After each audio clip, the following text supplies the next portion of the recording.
Hi guys, I wanted to create a video on some unique things about the pancreas and its function and its malfunction.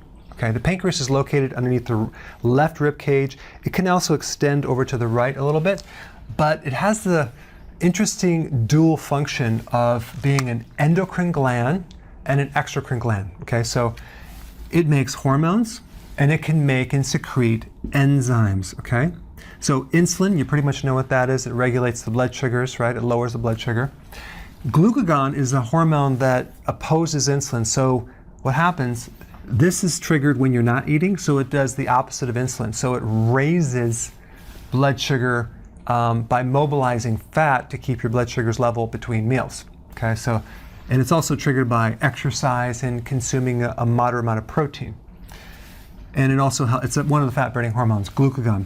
But you know what insulin does. Now you know what glucagon does.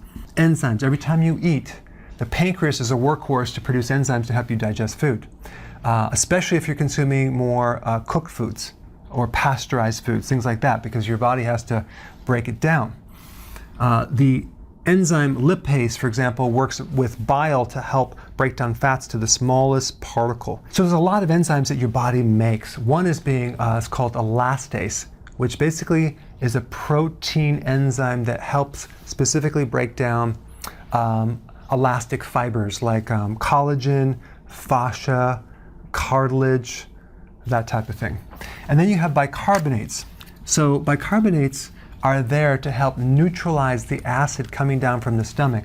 So it has a little tube, and you got the stomach, you have the small intestine. So that acid coming down there needs to be neutralized because you have like a between 1 and 3, very, very strong pH, and you need to quickly chill that out. So that's why your pancreas makes the bicarbonates to neutralize the acid coming in the small intestine. Okay? So there's a condition called endocrine pancreatic insufficiency. Okay? That's basically when the pancreas stops making enzymes. All right? So here are the symptoms: diarrhea, loss of appetite, weight loss. So then we have steatorrhea, which is basically your body's not breaking down fats, so the stool is oily and it leaves a little skid mark in the toilet and it has a bad odor, okay? And then you have gas, abdominal or stomach pain, decreased absorption of the fat-soluble vitamins, and it can affect blood sugars. In other words, pancreatic insufficiency can cause type 1 diabetes and even type 2 diabetes because you're decreasing the function of the pancreas. So what happens when you have one part of the gland being dysfunctional, you're going to have the other part too. So when you no longer can produce the enzymes, you're no longer going to produce the hormones as well. Okay? Now, I want to talk about the causes of pancreatic insufficiency.